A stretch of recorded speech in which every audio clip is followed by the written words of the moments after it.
Hello everyone, welcome back to my channel. Today I am going to eat fungus fish curry and egg curry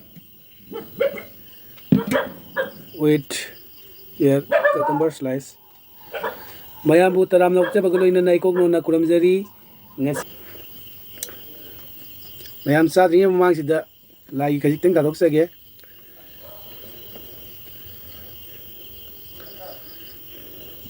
Yerum su share lai jara. Yerum thongba su nga su apage. Ising ju kala kachare. Ini lagi tagi belo banina yam saba horage yerum thongba sidagi ana ekta ujarge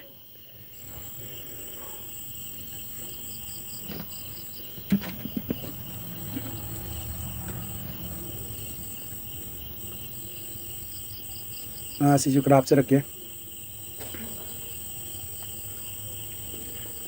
bisa kom siri se akato se yerum thongba diba isinaw mayam akato ojigai muksa jarage ko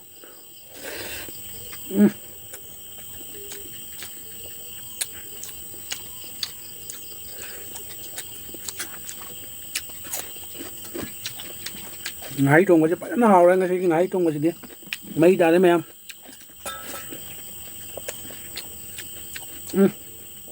fazana hawra mai tare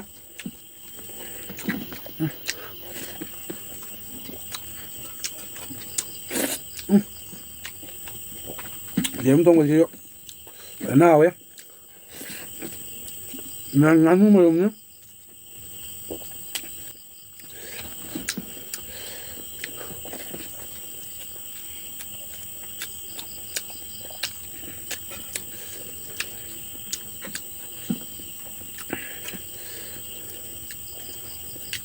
nào đấy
ꯃꯌꯥꯝ ꯍꯤꯟꯖꯥꯡ ꯐꯖꯅ ꯍꯥꯎꯔꯦ ꯆꯥꯈꯤꯕ ꯈꯪꯍꯧꯗ꯭ꯔꯦ ꯍꯤꯟꯖꯥꯡꯗꯤ ꯌꯥꯝꯕꯅꯤꯅ ꯈꯔ ꯁꯨꯝ ꯂꯩꯔꯝꯃꯦ ꯌꯥꯝ ꯋꯥꯔꯧ ꯌꯥꯗꯦ ꯁꯤꯗꯁꯨ ꯌꯦꯔꯨꯝ 2 ꯍꯥꯞꯄꯅꯤ ꯑꯃꯈꯛꯇꯤ ꯆꯥꯈ꯭ꯔꯦ ꯑꯃ ꯇꯪꯈꯥꯏ ꯆꯥꯈ꯭ꯔꯦ ꯑꯗ ꯈꯖꯤꯛꯈꯛ ꯂꯦꯝꯃꯤ ꯌꯥꯝ ꯂꯦꯝꯕꯗꯤ ꯅꯠꯇꯦ ꯉꯥꯁꯨ ꯈꯖꯤꯛꯈꯛ ꯂꯦꯝꯃꯤ ꯑꯗꯣ ꯃꯌꯥꯝꯅ ꯚꯤꯗꯤꯑꯣꯁꯤ ꯅꯨꯡꯉꯥꯏꯕ ꯇꯥꯔꯒꯗꯤ ꯃꯌꯥꯝ ꯄ꯭ꯂꯤꯖ ꯁꯤꯌꯔ ꯂꯥꯏꯛ ꯀꯣꯃꯦꯟ ꯇꯧꯕꯤꯔꯝꯃꯨ ꯑꯗꯨꯒ ꯅꯧꯅ ꯌꯦꯡꯕꯤꯔꯤꯕꯁꯤꯡꯅ ꯁꯕꯁꯀ꯭ꯔꯥꯏꯕ ꯇꯧꯕꯤꯔꯝꯃꯤ ꯃꯁꯤ ꯍꯥꯏꯔꯒ ꯉꯁꯤꯒꯤ ꯑꯣꯏꯅ ꯀꯥꯏꯅꯔꯁꯦ ꯃꯌꯥꯝ ꯕꯥꯏ ꯕꯥꯏ